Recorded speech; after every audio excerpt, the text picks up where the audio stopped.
6 ways to meet gifted and bright kids' needs in a regular class without giving yourself much extra work.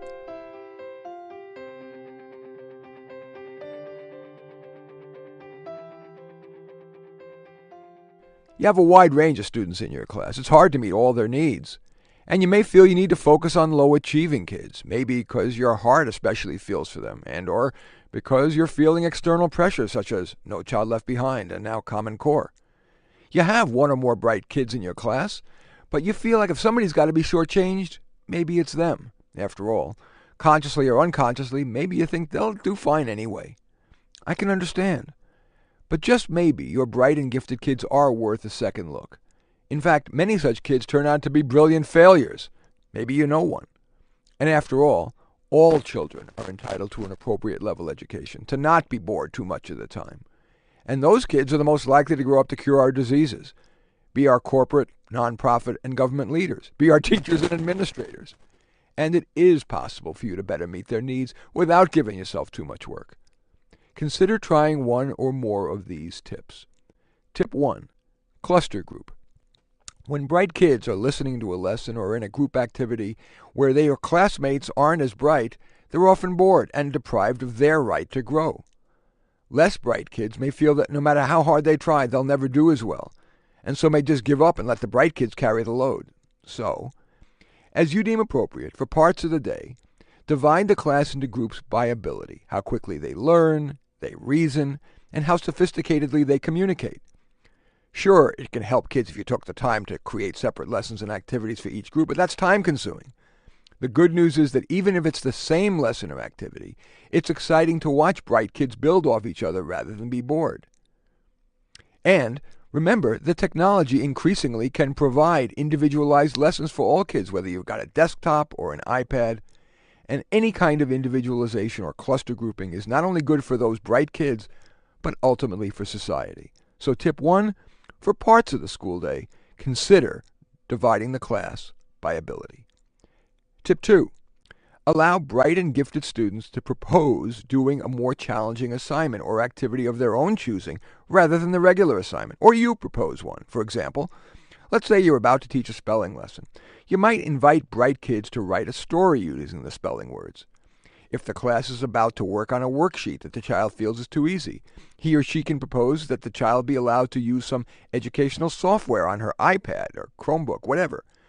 If you've assigned, for example, making a diorama on the Civil War for homework, a student who wished to could opt to write a scene and perhaps act it out for the class on the dilemma that President Lincoln faced in deciding how to respond to secession.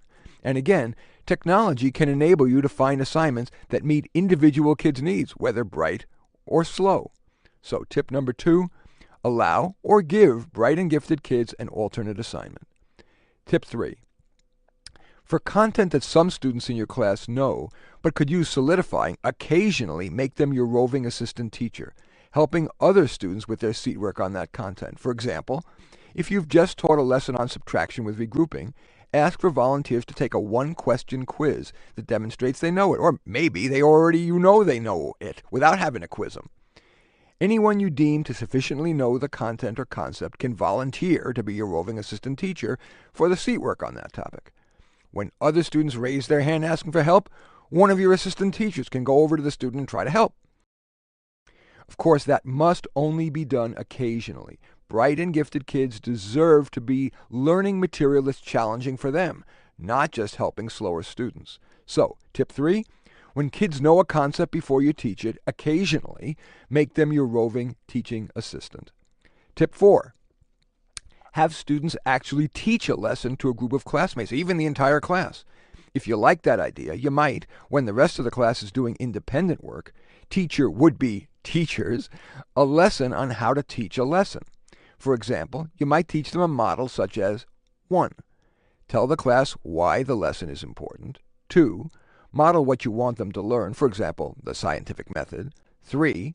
Walk them through an example such as designing an experiment to test whether Coca-Cola really does eat through car paint. 4. Have them do an example independently. 5. Ask for questions. And 6. Summarize. So, tip number 4, have kids teach lessons to part or even the entire class. Tip 5, as appropriate, allow students to join a higher grades class for a given subject or 3. Tip number 6. Consider having a child skip one or more grades. Research clearly indicates that can be wise as long as the student is capable and motivated, the receiving teacher enthusiastic, and the child paired with a popular child in the new class to teach the new child the ropes and help the child make friends. So tip number 6, consider talking with your principal about having a gifted child skip one or more grades. So, to summarize, the 6 tips for how to meet bright and gifted kids' needs in a regular class are: 1. For parts of the day, consider dividing your class into groups by ability. 2. Allow children to propose an alternative assignment, or you offer an alternative. 3. For content they know but could use solidifying, occasionally make them your roving assistant, helping students with seat work on that topic. 4. Have students teach lessons to part of the class or even the whole class. 5. Allow students to join a higher grade class for one or more subjects. And 6. Consider having a gifted child skip one or more grades. Now, you may want to try none, one, or even all these 6 ideas, but we often promise ourselves to do something, but we forget. So, do you want to write down the idea or ideas you want to try? And whatever you try, treat it as experimental. If it doesn't work, scrap it, or maybe tweak it. In closing, I'd like to ask you a favor. It would be a real service to your fellow teachers if below, in the comments area, you write how well these ideas or their derivatives are working for you. Or feel free to suggest some other idea for how to better meet bright and gifted kids' needs without giving yourself undue extra work. In any event, thank you for all you do. A great teacher can make all the difference. I'm Marty Nemko. If you have a question or comment you'd prefer to email me rather than post a comment here, I'm at martynemko.com or mnemko@comcast.net.